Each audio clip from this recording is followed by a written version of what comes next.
दर्पण news. भारताने बांगलादेशाशी असलेले सर्व संबंध तोडावे आणि प्रसंगी सैनिकी कारवाई करावी। 150हून अधिक हिंदूंची छत्रपती शिवाजी महाराज चौकात एकमुखी मागणी। चिन्मय कृष्णदास यांच्या सुटकेसाठी तसेच बांगलादेशी हिंदूंच्या संरक्षणासाठी भारत सरकारने हस्तक्षेप करावा।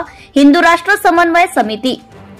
बांगलादेशातील हिंदू अल्पसंख्याकांच्या संरक्षणासाठी कायदेशीर मार्गाने आंदोलन करणाऱ्या बांगलादेशातील इस्कॉनचे प्रमुख स्वामी चिन्मय कृष्णदास ब्रह्मचारी यांना देशद्रोहाच्या आरोपाखाली अन्याय्य अटक करण्यात आली आहे।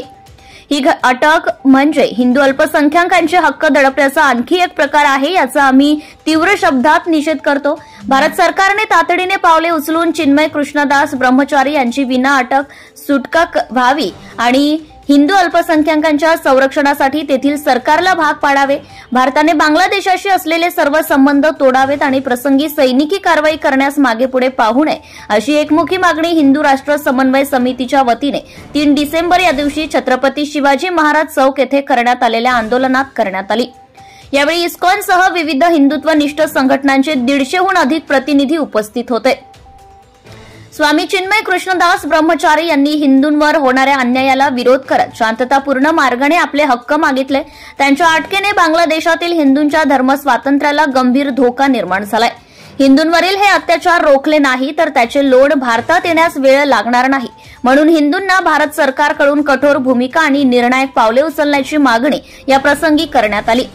यावेळी हबप महादेव यादव महाराज, शिवसेनेचे उपजिल्हा प्रमुख श्री किशोर घाटगे, इस्कॉनचे श्री राहुल देशपांडे, उद्धव बाळासाहेब ठाकरे पक्षाचे करवीर तालुका प्रमुख श्री राजू यादव, हिंदू एकता आंदोलनाचे जिल्हा प्रमुख श्री दीपक देसाई आणि शहर प्रमुख श्री गजानन तोडकर, हिंदू राष्ट्र समन्वय समितीचे श्री आनंदराव पवार, महाराष्ट्र मंदिर महासंघाचे समन्वयक श्री अभिजित पाटील, शिवशाही फाउंडेशनचे संस्थापक श्री सुनील सामंत, डॉक्टर अश्विनी माळकर, राष्ट्रहित प्रतिष्ठानचे श्री शरद माळी, श्री प्रसन्न शिंदे, हिंदू जनजागृती समितीचे श्री किरण दुसे यांनी त्यांचे मनोगत व्यक्त केले।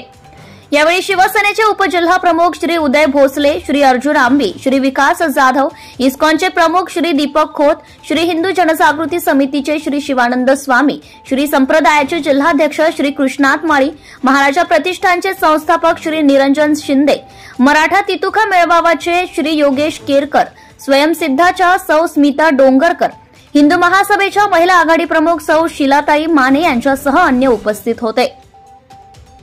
उपस्थित संघटना आणि पक्ष: शिवसेना, इस्कॉन, हिंदू एकता आंदोलन, हिंदू महासभा, श्री शिवप्रतिष्ठान हिंदुस्तान, महाराष्ट्र मंदिर महासंघ, राष्ट्रीय स्वयंसेवक संघ, हिंदू जनजागृती समिती, वारकरी संप्रदाय, सनातन संस्था, मराठा तितुका मेळावा, महाराजा प्रतिष्ठान, उद्धव बाळासाहेब ठाकरे पक्ष, भाजप अनेक संघटना यामध्ये सहभागी झाल्या होत्या। भ्रष्टाचार संबंधी काही माहिती असल्यास, अगर लाच मागणाऱ्या लोकसेवकाबद्दल तक्रार असल्यास लाचलुचपत प्रतिबंधक विभागाशी संपर्क साधावा। श्री सरदार नाळे, लाचलुचपत प्रतिबंधक विभाग, कोल्हापूर।